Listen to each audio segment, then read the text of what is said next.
नमस्कार दोस्तों, आज हम लेकर के आए हैं रसायन विज्ञान से संबंधित पहले टॉपिक पदार्थ की अवस्था से रिलेटेड तीसरा वीडियो। और उसमें हम बात करेंगे ठोस, ठोसों के प्रकार, ठोसों में पाई जाने वाली त्रुटियां, पदार्थ की चौथी अवस्था और पदार्थ की पांचवी अवस्था। तो हमने बात की थी कि ठोस कितने प्रकार के होते हैं। तो ठोस जो प्रकार होता है वो दो प्रकार के होते हैं। एक होता है क्रिस्टलीय ठोस और एक होता है अक्रिस्टलीय ठोस।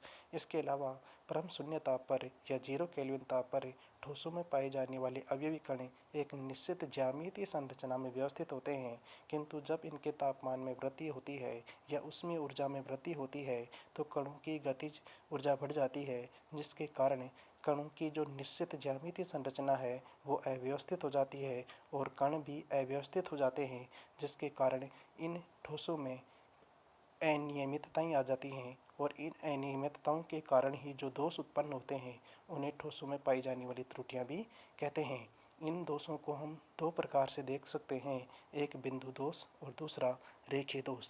बिंदु दोष की अगर बात करें तो जालक के चारों ओर यानी जालक बिंदु के चारों ओर परमाणु की आदर्श व्यवस्था में जब विचलन पाया जाता है तो उसे बिंदु दोष कहते हैं।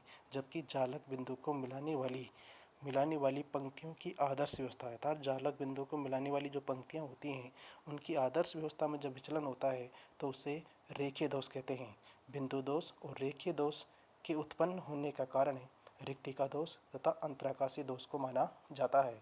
रिक्तिका दोष में क्या होता है कि जब किसी क्रिस्टल जालक से अवयवी कण बाहर निकल जाता है तो वहाँ पर एक रिक्तिका बन जाती है, जिसके कारण उत्पन्न दोष को रिक्तिका दोष कहते हैं। किंतु जब क्रिस्टल जालक का अवयवी कण क्रिस्टल जालक से बाहर नहीं निकल करके अंतराकाशी स्थानों में चला जाता है तो ऐसी स्थिति में उत्पन्न दोष को अंतराकाशी दोष कहते हैं।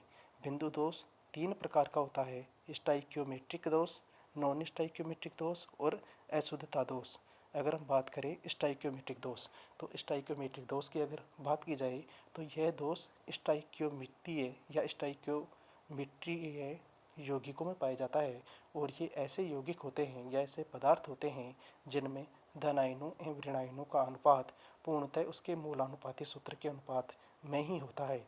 जैसे अगर हम बात करें पदार्थ AB की, तो उसमें आयनिक पदार्थ में A प्लस तथा B माइनस आयनों की संख्याएं संपूर्ण जालक में क्या होती हैं, समान होती हैं, तो उसे स्टाइकियोमेट्री पदार्थ कहते हैं तथा इनमें पाई जाने वाली त्रुटियां स्टाइकियोमेट्रिक त्रुटियां कहलाती हैं। इसके अंतर्गत देखें तो चार प्रकार के दोष पाए जाते हैं।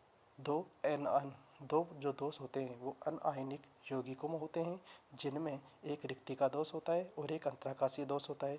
रिक्तिका दोष में क्या होता है, रिक्तिका दोष की अगर हम बात करें तो इसमें देखना रिक्तिका दोष में अवयवी कण मूल स्थान से हट करके क्रिस्टल जालक से बाहर चला जाता है, जिसके कारण अवयवी कण के नियत स्थान पर एक खाली स्थान बन जाता है, जिसे रिक्तिका भी कहते हैं और ये रिक्तिका दोष कहलाता है। किंतु जब अवयवी कण अपने स्थान से हट जाता है लेकिन क्रिस्टल जालक से बाहर नहीं जाता बल्कि अंतराकाशी स्थानों में चला जाता है तो उसे अंतराकाशी दोष कहते हैं। ये दोनों दोष अनआयनिक यौगिकों में पाए जाते हैं, जबकि आयनिक यौगिकों में पाए जाने वाले दोषों को दो भागों में हम बांटते हैं।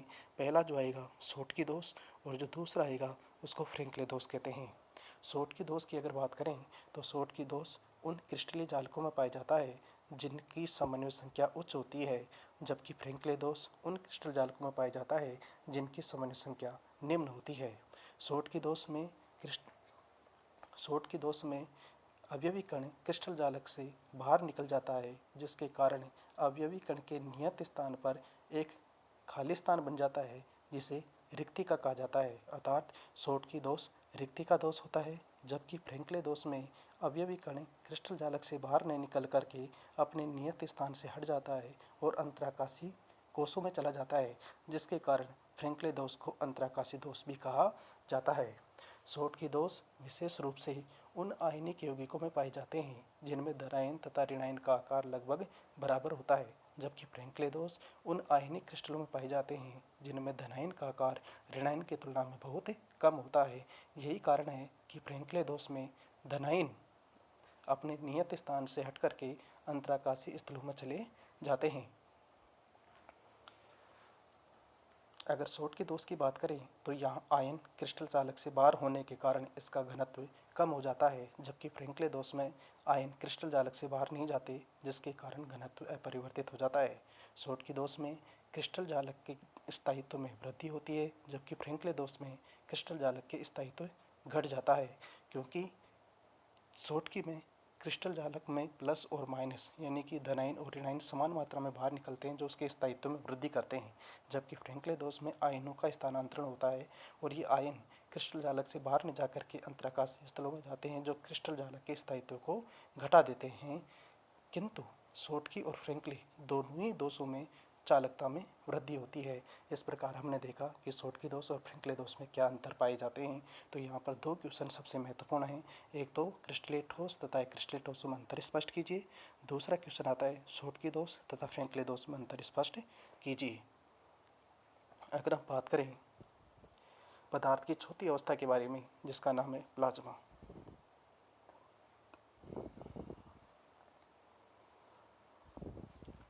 देखो प्लाज्मा क्या है।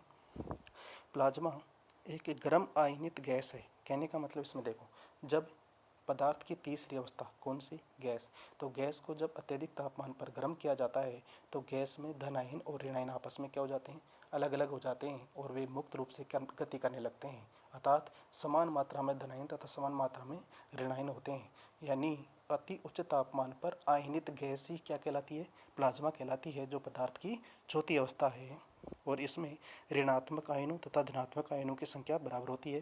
प्लाज्मा की विशेषताओं में देखें तो सामान्य गैसों से काफ़ी अलग होती है, क्योंकि सामान्य गैसें जहाँ विद्युत की सुचालक नहीं होती, जबकि प्लाज्मा विद्युत की सुचालक होती है, क्योंकि प्लाज्मा में धनायन तथा ऋणायनों का विभाजन होता है और वो स्वतंत्र रूप से गति करते रहते हैं। प्लाज्मा विद्युत रूप से आवेशित कणों से बने होते हैं, इसलिए वे विद्युत और चुंबकीय क्षेत्रों में काफ़ी प्रभावित होते हैं। सामान्य गैसों में ऐसा गुण नहीं पाया जाता। प्लाज्मा में धनावेश और ऋणावेश की स्वतंत्र रूप से गमन करने की क्षमता प्लाज्मा को विद्युत का चालक बनाती है। इस प्रकार से अगर हम देखें तो प्लाज्मा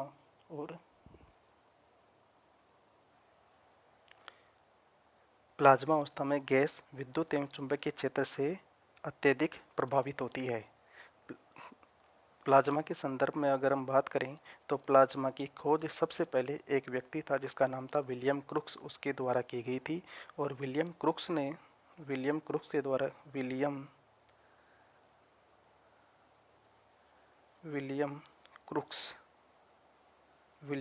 के द्वारा की गई थी और इसने बताया कि प्लाज्मा को क्या नाम दिया, इसने चमकते हुए पदार्थ का नाम दिया। क्या नाम दिया, चमकते हुए पदार्थ का नाम दिया। इसके बाद में इस प्लाज्मा का नामकरण जो किया गया वह किया गया एक व्यक्ति था जिसका नाम था इरविंग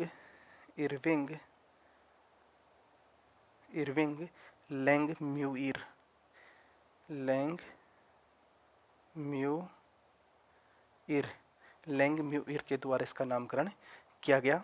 और इस प्रकार से पदार्थ की चौथी अवस्था प्लाज्मा को लेकर के क्वेश्चन पूछा जाए तो इसके बारे में हम लिखेंगे कि प्लाज्मा गैसों की आयनित अवस्था होती है जिसमें धनावेशित आयनों तथा ऋणावेशित इलेक्ट्रॉनों की संख्याएं बराबर होती हैं। प्लाज्मा अवस्था में गैसें विद्युत एवं चुंबकीय क्षेत्र से अत्यधिक प्रभावित होती हैं।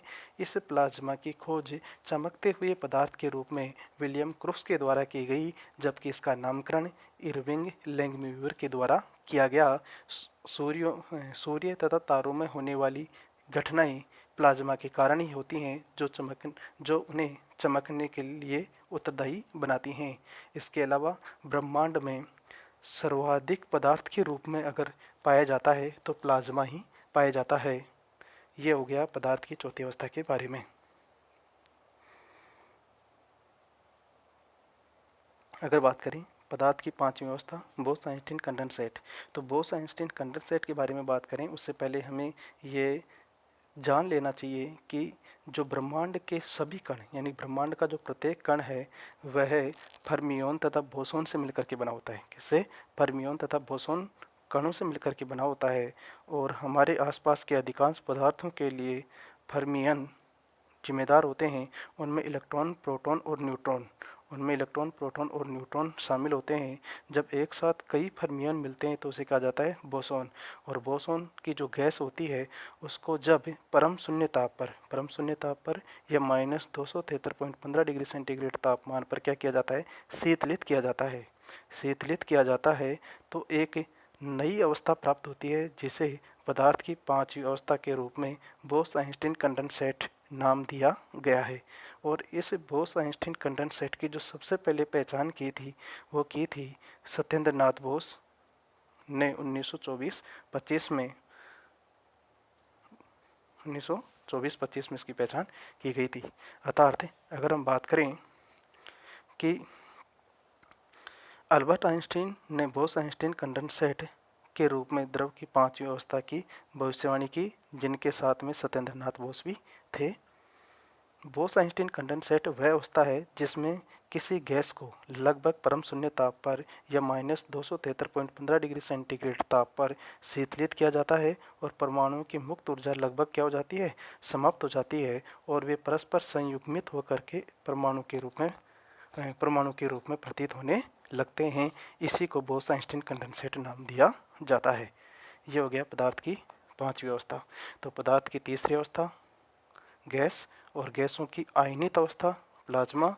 और जब बोसोन कणों की गैस को परम शून्य ताप या -273.15 डिग्री सेंटीग्रेड ताप पर शीतलित किया जाए तो एक पदार्थ की नई अवस्था बोस-आइंस्टीन कंडेंसेट के रूप में प्राप्त होती है। अब बात करें रासायनिक संगठन के आधार पर पदार्थों को हम विशेष रूप से 3 भागों में विभाजित कर सकते हैं, या इसे हम शुद्ध पदार्थ, और शुद्ध पदार्थ में आता है तत्व, यौगिक। अशुद्ध पदार्थ में आता है मिश्रण। अगर हम बात करें शुद्ध पदार्थ के रूप में, शुद्ध पदार्थ के रूप में, और शुद्ध पदार्थ के रूप में नंबर 1 आता है, वो आता है तत्व। नंबर 1 कौन सा आता है, तत्व। देखो तत्व के बारे में कहा जाता है कि यह एक ही प्रकार के परमाणु से मिलकर के बना होता है, या इसमें संयोग करने वाले जितने भी परमाणु होते हैं उनका नाभिकीय आवेश क्या होता है, समान होता है। इन्हें किसी भी भौतिक या रासायनिक विधि के द्वारा 2 या 2 से अधिक अलग भिन्न गुणों वाले पदार्थों में विभाजित नहीं किया जा सकता, तो उसे हम तत्व कहते हैं। क्या कहा जाता है, उसे तत्व कहा जाता है। इलेक्ट्रॉनिक संरचना में भी इसकी परिभाषा दी गई थी, जो मैंने बताया कि भाई नाभिकीय आवेश क्या होता है, समान होता है। सोडियम है, जैसे सोडियम है, जैसे हाइड्रोजन है, जैसे ऑक्सीजन है। तो ऑक्सीजन बिन करके बना हुआ है, 2 परमाणु हैं, एक ऑक्सीजन और एक ऑक्सीजन। तो ये क्या हो गया, समान परमाणु हो गया। तो समान परमाणु हो गया, इसका नाभिकीय आवेश और इसका नाभिकीय आवेश दोनों क्या हो जाएगा, बराबर हो जाएगा। तो तत्व में क्या होते हैं, एक ही प्रकार के परमाणु होते हैं, नाभिकीय आवेश बराबर होते हैं, और भौतिक विधियों के द्वारा, यानी भौतिक विधियों या रासायनिक विधियों के द्वारा उन्हें 2 या 2 से अधिक सर्वथा भिन्न गुणों वाले पदार्थों में विभाजित नहीं किया जा सकता। तो इसे क्या कहा जाता है, तत्व कहा जाता है। तत्व 2 प्रकार के होते हैं, धातु और अधातु। धातुएं क्या होती हैं, चमकीली होती हैं। धातुएं क्या होती हैं, आघात वर्धनीय होती हैं, तन्य होती हैं, और इनको खींच करके लंबे तारों में परिवर्तित किया जा सकता है। ये कठोर होती हैं, चमकीली होती हैं। अगर हम बात करें, पारा एकमात्र ऐसी धातु है जो कमरे के ताप पर द्रव अवस्था में पाई जाती है, जो एक अपवाद है। अधातु की बात करें, धातुओं की अगर और बात की जाए तो धातुएं विद्युत तथा उष्मा की सुचालक होती हैं, जबकि अधातुएं भंगुर प्रकृति की होती हैं, तन्य नहीं होती हैं, आघात वर्धनीय नहीं होती हैं, तथा विद्युत तथा उष्मा की कुचालक होती हैं। इसके अलावा ठोस तथा गैसीय अवस्था में पाई जाती हैं, किंतु ब्रोमियम एकमात्र ऐसी अधातु है जो कमरे के ताप पर द्रव अवस्था में पाई जाती है। इसके अलावा फिर हम बात करेंगे कि भाई अब तक कितने तत्व खोजे जा चुके हैं। अब तक बात करें तो लगभग 118 तत्व खोजे जा चुके हैं, जिनमें 92 तत्व प्रकृति में पाए जाते हैं। इसके बाद में जो हमारा टॉपिक आता है धातु, अधातु, उनसे संबंधित यौगिक, तो इसको लेकर के अलग से वीडियो बनाएंगे। अगला जो वीडियो जिसमें हम बात करेंगे यौगिक और यौगिक का वर्गीकरण। इसके बाद में मिश्रण और मिश्रण का वर्गीकरण। तो आज का टॉपिक यहीं पर ही पूरा होता है। धन्यवाद।